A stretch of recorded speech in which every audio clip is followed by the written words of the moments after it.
మీ అందరితో ప్రెస్ మిత్రులతో కూడా వారికి నేను ధన్యవాదాలు చెప్తా ఉన్నా. ప్రెస్ క్లబ్ మా శ్రీనివాస్ గౌడ్ సాబ్ ఫోన్ చేసి ఇట్లా చర్చ ఉన్నది, మరి మాకు అవకాశం ఇవ్వండి అంటే వెంటనే వారు అవకాశం ఇచ్చినందుకు వారికి కూడా ధన్యవాదాలు. ముఖ్యమంత్రి గారికి మర్యాదగా తువాలేసి దాని మీద రాసి నీకోసం ఇంతమంది పెద్దోళ్ళు నిలబడి, మాజీ హోంమంత్రి గారు, ఇక మాజీ అడిషనల్ డీజీపీ గారు, మాజీ మంత్రులు, మా రాజ్యసభ సభ్యులు, మా ఎమ్మెల్యేలు అందరూ నిలబడి నీకోసం కుర్చీ వేసి అర్ధగంట ఎదురు చూసినాం. నీకు నీ కుర్చీకి ఇచ్చే గౌరవం నీకు ఇచ్చినాం. కానీ ముఖ్యమంత్రి గారు మీరు గౌరవాన్ని నిలుపుకునే పద్ధతిలో లేరు. మీరు మీ మాటలు, మీ రోత చేష్టలు ఇవన్నీ తెలంగాణ సమాజం గమనిస్తా ఉంది. పెద్దలు కేసీఆర్ గారిని మీరు ఎట్లా ప్రతిరోజు దుర్భాషలాడుతున్నారో ప్రపంచం మొత్తం చూస్తా ఉంది. ఒకటి మాత్రం వాస్తవం, నువ్వు 4 రోజులు మోసాలు చేసి తప్పించుకోవచ్చు గాక, 4 రోజులు ఇట్లనే డైలాగులు కొట్టి తొడగొట్టి గతంలో తప్పించుకున్నట్టే తప్పించుకోవచ్చు గాక. ఆయన ముఖ్యమంత్రి గారికి సవాల్ చేసుడు పారిపోడు కొత్తేం కాదు. మీకు యాదుకున్నాలే 2018లో ఇదే సిపాయి డైలాగులు కొట్టిండు. కొడంగల్లో నేను ఓడిపోతే రాజకీయ సన్యాసం చేస్తా అన్నాడు. 2018లో ఓడిపోయిండు మా పట్నం నరేందర్ రెడ్డి గారి చేతిలో. ఓడిపోయిన తెల్లారో మర్నాడో సిగ్గు తప్పి మాట తప్పి మళ్ళీ పార్లమెంట్ ఎన్నికల్లో తగుదునమ్మని మళ్ళా నిలబడ్డాడు. అంతకుముందు కొట్టిండు డైలాగ్ 2015లో జిహెచ్ఎంసీలో కనుక టీఆర్ఎస్ సొంతంగా గెలిస్తే నేను రాజకీయ సన్యాసం తీసుకుంటా అన్నాడు. మళ్ళా అప్పుడు కూడా మాట తప్పిండు. ఇవాళ కూడా తొడగొట్టిండు, సవాల్ చేసిండు. రైతుల మీద, యువత మీద ఎప్పుడు వస్తావో రా, కేసీఆర్ వస్తాడా, కేటీఆర్ వస్తాడా, రండి అన్నాడు. మరి నువ్వు రా రా రా అంటే నేను వచ్చిన, నువ్వేమో పత్తలేవు. రైతు బంధు మీద చర్చ అన్నావు, అదేవిధంగా రైతు శ్రేయస్సు మీద చర్చ అన్నావు, యువతకు ఇచ్చిన ఉద్యోగాల మీద చర్చ అన్నావు.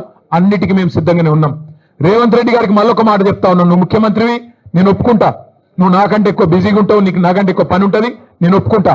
అందుకే మళ్ళొకసారి చెప్తా ఉన్నా, ముఖ్యమంత్రి గారు ప్లేస్ మీరే డిసైడ్ చేయండి, టైం మీరే డిసైడ్ చేయండి. ఆఖరికి నీ జూబ్లీ హిల్స్ ప్యాలెస్ కు రమ్మంటే కూడా తప్పకుండా వస్తాం. కానీ మీరు ఏ అంశం మీద చర్చ పెట్టినా మేము సిద్ధంగా ఉన్నాం. కేసీఆర్ తయారు చేసిన గులాబీ దండు, గులాబీ సైనికులం సిద్ధంగా ఉన్నాం. మాట్లాడుతూ ముఖ్యమంత్రి ఆయన మంత్రులు కొత్త పదం నేర్చుకున్నారు. మేము కేసీఆర్ ను రమ్మన్నాం. అరే నేను ఒకటే అడుగుతున్నా ముఖ్యమంత్రి, మా పిల్లలు సోషల్ మీడియాలో పోస్టు పెడితేనే గడగడలాడుతున్నావు, నీకు కేసీఆర్ కావన్నా? చిన్న పిల్లలు, కాలేలు చదువుకునే పిల్లలు చిన్న పోస్టులు పెడితే దానికే గడగడలాడుకుంటే వాళ్ళని తీసుకుపోయి జైల్లో పెడుతున్నావు, నీకు కేసీఆర్ కావన్నా? నీ లెవెల్కు మేము చాలు, నీ లెవెల్కు మేము సమాధానం చెప్పే సత్తా కేసీఆర్ తయారు చేసిన ఇంతమంది సైనికులకు మాకు ఎవ్వరితోని, నువ్వు నన్నే కాదు, మా ఎమ్మెల్సీలు, మా ఎమ్మెల్యేలు, మా ఎంపీలు, మా మాజీ ఎమ్మెల్యేలు, మాజీ ఎంపీలు, సీనియర్లు, మా పార్టీలో ఏ నాయకుడైనా నీకు సరిపోతాడు నిజానికి. కానీ నువ్వు ముచ్చటపడుతున్నావు, పేరు తీసుకున్నావని నేను వచ్చినా, మళ్ళా నువ్వు ఎప్పుడు పిలిచినా వస్తా. లేదా నీకు చర్చ చేసే ధైర్యం లేదు, స్పీకర్ గారిని అడ్డం పెట్టుకొని మైక్ కట్ చేసుకుంటా అసెంబ్లీలే టైంపాస్ చేస్తా అంటే అది కూడా ప్రజలు చూస్తా ఉన్నారు. నీకు నిజంగానే నిజాయితీ ఉంటే, నిబద్ధత ఉంటే చర్చకు రా, లేకపోతే ముక్కు నేలకు గీసి కేసీఆర్ కు క్షమాపణ చెప్పు.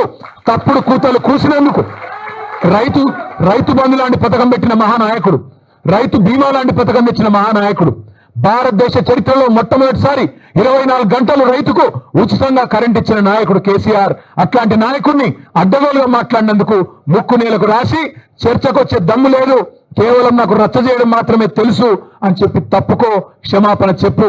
అంతేగాని ఇట్లాంటి పనికిమాలిన డైలాగులు, పనికిమాలిన సవాళ్లు మరొకసారి విసిరొద్దు. విసిరితే మాట మీద నిలబడు అని మళ్ళొకసారి విజ్ఞప్తి చేస్తూ, ఈరోజు పెద్ద ఎత్తున కదిలి వచ్చిన మా ఆడబిడ్డలు, మా అన్నదమ్ముళ్ళు పేరు పేరున అందరికీ నమస్కారాలు. చివరిగా इंग्लिश मीडिया, हिंदी मीडिया కూడా ఉన్నది, వారి కోసం ఒక రెండు మాటలు. हमारे यहाँ के तेलंगाना राज्य के मुख्यमंत्री रेवंत रेड्डी, जिन्होंने 420 वादे तेलंगाना की जनता से करके जीत के गद्दी पे बैठ गए, जिस दिन से जीते, जिस दिन से उनको जीत मिली, जब से वो मुख्यमंत्री बने आज तक एक भी वादा ढंग से अमल नहीं कर रहे। उसके ऊपर आज रेवंत रेड्डी ने हमको ललकारा, हमको चैलेंज किया, या तो केसीआर आए, आपके पार्टी से चाहे केसीआर को बुला लीजिए या केटीआर को बुला लीजिए, मैं चर्चा करने के लिए तैयार हूं कि किसानों के लिए किसने क्या किया, तेलंगाना की युवा के लिए 10 साल में आपने क्या किया, 18 महीने में हमने क्या किया, इस बात पे चर्चा करने के लिए हम तैयार है करके रेवंत रेड्डी जी ने हमको सवाल किया। सवाल को हमने स्वीकारा और आज प्रेस क्लब में हमारे प्रेस भाई और बहनों के सामने यहाँ पे हमने इंतजार किया आधा घंटा। मुख्यमंत्री जी को एक अच्छी तरह से यहाँ पे उनके लिए कुर्सी भी सजा के यहाँ पे हमने रखा, उनका इंतजार भी किया। बट लगता है रेवंत जी को सवाल करना आता है, जवाब सुनने का उनको कोई पेशेंस नहीं है, उनमें कोई सब्र नहीं है। भाइयों, मैं आपसे इतना ही कहूंगा कि ये 420 वादा करने वाली जो कांग्रेस गवर्नमेंट है, इनकी पूरी तरह से इनकी जो रवैया है, इनकी जो सोच है, इनकी जो डोंग है, ये सब हमारी तेलंगाना की जनता जान चुकी है। राहुल गांधी, मल्लिकार्जुन खड़गे साहब जो पॉलिटिकल टूरिस्ट बन के आए और यहाँ पे SC ST declaration, BC declaration, Telangana youth declaration, 2 lakh युवाओं को रोजगार, ये सब वादा किया। ये तेलंगाना की समाज आज हर चीज नोट कर रही है। आज मुख्यमंत्री के लिए हमने इंतजार किया, वो आए नहीं। हम तो तैयार है, आगे भी मुख्यमंत्री अगर प्लेस तय करेंगे, डेट तय करेंगे, जहां भी वो बुलाएंगे, हम तैयार रहेंगे, हम आएंगे। और साथ ही साथ आखिरी में मैं इतना ही कहूंगा कि कांग्रेस पार्टी की गद्दारी, कांग्रेस पार्टी की जो फरेब आज तेलंगाना की जनता को समझ आ गई। पता नहीं क्यों मोदी जी को नहीं समझ आ रहा है। बार बार आते हैं मोदी जी और अमित शाह जी और कहते तो बातें तो बहुत करते हैं, आके कहते हैं कि रेवंत रेड्डी यहां पे तेलंगाना गवर्नमेंट को कांग्रेस पार्टी के लिए ATM बना दिया, पर कोई कार्रवाई नहीं होता, कोई इन्वेस्टिगेशन नहीं होता, ना रेवंत रेड्डी पे, ना उनके मिनिस्टरों पे, ना उनके झूठे वादों पे, ना उनके किस्सों पे। मैं आपको 2 चीज सुनाता हूं। रेवंत रेड्डी ने अपने खुद के साले को 1100 करोड़ का प्रोजेक्ट दे दिया अमृत स्कीम में। उस पे हम गए दिल्ली, शिकायत किए, केंद्र सरकार से रिक्वेस्ट किए कि आप जांच करिए, कोई कुछ नहीं होता। यहां पे आते हैं, कहते हैं कि ये बड़ा वसूली कर रहे हैं, पर कोई कार्रवाई नहीं होता, कोई ईडी नहीं आती, कोई CBI नहीं, कोई IT नहीं। साथ ही साथ यहां पे SLBC टनल टूट जाता है, कोई NDSA नहीं आता। यहां पे वट्टम पंप हाउस डूब जाता है, कोई NDSA नहीं आता। यहां पे पेद्दावागु प्रोजेक्ट बह जाता है, कोई NDSA नहीं आता। इस हद तक कि यहां के तेलंगाना जनता को समझ आ गया कि बीजेपी आज रेवंत रेड्डी को बचाने में लगी है। इसलिए मैं भाइयों में आपसे इतना ही कहना चाहूंगा कि दोनों नेशनल पार्टीज ने तेलंगाना के साथ वादा जो किया उस पे वादा पे नहीं खड़े रहे, चीट किया।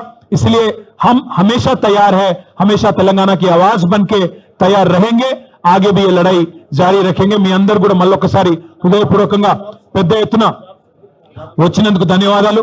మా తమ్ముడు ఎర్రోల శ్రీనివాస్ గారు గుర్తు చేస్తా ఉన్నారు, అన్న అశోక్ నగర్ లో రేవంత్ రెడ్డి గారు, రాహుల్ గాంధీ గారు 2 లక్షల ఉద్యోగాలు ఇస్తామని మన యువతకు ప్రామిస్ చేసినారు మొదటి సంవత్సరంలోనే। ఈ రోజు వరకు 6,500 ఉద్యోగాలు కూడా రాష్ట్ర ప్రభుత్వం భర్తీ చేయలేదు। ఆ విషయం గుర్తు చేయండి అని చెప్తా ఉన్నారు। రాష్ట్రంలోని యువతకు ఇవాళ అర్థమైపోయింది, 2 ఉద్యోగాలు సంపాదించుకున్నారు। ఒకడు రాహుల్ గాంధీ అక్కడ ప్రతిపక్ష నాయకుడు అయ్యిండు, రెండోది రేవంత్ రెడ్డి గారు ముఖ్యమంత్రి అయ్యిండు। మీకు 2 లక్షల ఉద్యోగాలని చెప్పి మీ చెవులో పూలు పెట్టి మరి ఇవాళ 2 మాత్రం ఉద్యోగాలు సంపాదించుకున్నారు। తెలంగాణ యువత ఉద్యోగాల కోసం చెలో సెక్రటేరియట్ అంటే వాళ్ళని మాత్రం తీసుకుపోయి జైళ్లలో పెడతా ఉన్నారు। అందుకే తెలంగాణ యువత, తెలంగాణ విద్యార్థి లోకంతో కూడా మా విజ్ఞప్తి, మా ప్రార్థన, గత 10 ఏళ్ళు ఎట్లుండే మరి ఇప్పుడు ఈ ప్రభుత్వం ఎట్లున్నది మీరే బేరీ చేయండి। ఫీజు రీయింబర్స్మెంట్ వస్తలేదు, ఒక్క మెడికల్ కాలేజ్ కూడా కేసీఆర్ గారు ప్రారంభించిన కాలేజీల్లో కూడా ఇలా సవ్యమైన పర్యవేక్షణ లేక, సవ్యమైన పరిస్థితులు లేక వాటిని కూడా మూతపడేసే పరిస్థితి వచ్చింది। గురుకులాలు నడుస్తలేవు। గురుకులాల్లో ఒకనాడు అద్భుతమైన ఫలితాలు వచ్చేదన్నాడు RS ప్రవీణ్ కుమార్ గారు సెక్రటరీగా ఉండి కేసీఆర్ గారి నాయకత్వంలో అద్భుతంగా మనం ముందుకు తీసుకుపోయినాం। మా సబితక్క విద్యాశాఖ మంత్రిగా ఉన్నాడు, బలహీన వర్గాల శాఖ మంత్రిగా కమలాకర్ అన్న ఇంకా ఇతర పెద్దలు ఉన్నప్పుడు బ్రహ్మాండంగా నడుపుకున్నాం। కానీ ఈ రోజు అడ్మిషన్లు తగ్గిపోయినాయి, అదేవిధంగా అక్కడి నుంచి ఫలితాలు తగ్గిపోయినాయి। చివరికి పిల్లలకు నాణ్యమైన భోజనం పెట్టలేక కల్తీ భోజనం పెడితే ఇప్పటికి 90 మంది పిల్లలు చనిపోయిన పరిస్థితి గురుకులాల్లో ఉన్న మాట గమనించాలని చెప్పి నేను కోరుతా ఉన్నా। రాష్ట్రంలో అన్ని వ్యవస్థలు అస్తవ్యస్తం చేసినారు। ఒకటి కాదుగా మా పంచాయతీరాజ్ శాఖ మంత్రిగా పనిచేసిన దయాకర్ రావు గారు చెప్తా ఉన్నారు, గ్రామాలు అన్యాయం అయిపోయినాయని। గ్రామాలు కాదు, పట్టణాలు కాదు, రాష్ట్రం మొత్తంలో కూడా పాలన పడకేసింది, కేవలం పర్సెంటేజ్ల వ్యవహారమే నడుస్తా ఉన్నది। అందుకే నేను మీ అందరితో ప్రార్థించేది, గౌరవ పెద్దలు కేసీఆర్ గారి నాయకత్వంలో ప్రజల పక్షాన, ప్రజల గొంతుకై మన పోరాటం నిరంతరం కొనసాగిద్దాం। పెద్ద ఎత్తున విచ్చేసిన మీ అందరికీ కూడా మళ్ళొకసారి హృదయపూర్వకంగా నమస్కారాలు, ధన్యవాదాలు। జై తెలంగాణ।